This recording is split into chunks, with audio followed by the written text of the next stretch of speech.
Think about the traditional definition of a five-star hotel. Historically, high-end hospitality was built on a foundation of intentional excess.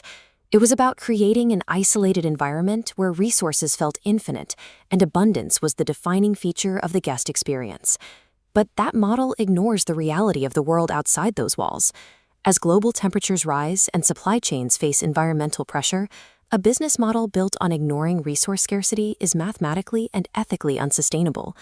Facing rising regulatory pressure and a clear shift in guest expectations, the group's leadership identified sustainability as a primary driver of long-term financial value. They realized that to preserve the brand's legacy, they had to move past traditional service and integrate environmental responsibility into the core of their operations.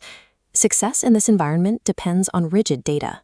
To understand exactly what needed to change, Mandarin Oriental established a comprehensive baseline of their global environmental footprint, pegging starting metrics to 2012. This chart shows the specific trajectory they mapped out. By the year 2030, they committed to dropping energy intensity by 30%, slashing carbon intensity by half, cutting water use by 40%, and reducing overall waste by 50%. Setting those targets on a corporate spreadsheet is one thing. Actually executing them across 26 distinct global markets is an enormous operational challenge.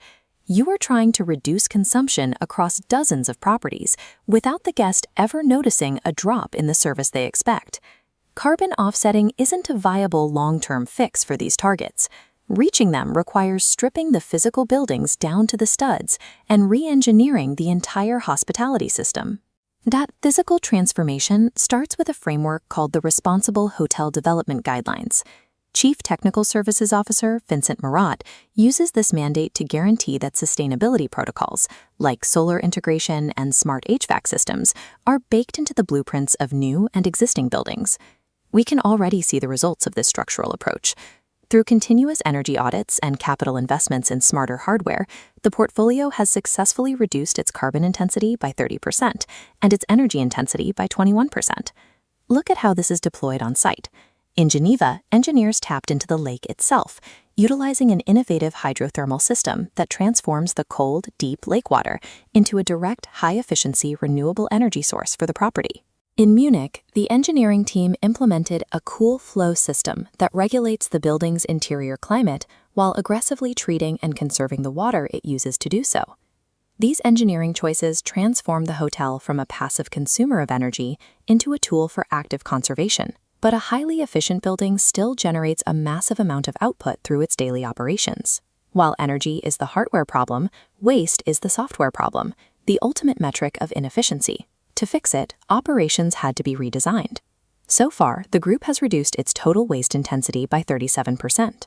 Crucially, they've also verified the elimination of 99% of all single-use plastics across their global portfolio. This requires deploying advanced analytics directly into the kitchen. Executive sous chef Simon Guthridge integrated an AI-powered data tool called Winnow into the Hong Kong property. By tracking exact disposal metrics to optimize menus, they cut food waste by 73%. In Bangkok, the team designed campaigns that funded and planted 2,000 trees. In Tokyo, staff established a direct pipeline to convert the hotel's used cooking oil into purified biofuel. To guarantee this culture scales, the company offers every colleague a fully paid day dedicated to volunteering. In 2024 alone, that policy generated over 78,000 volunteer hours globally. A corporate sustainability strategy is only a theory until it hits Galati floor.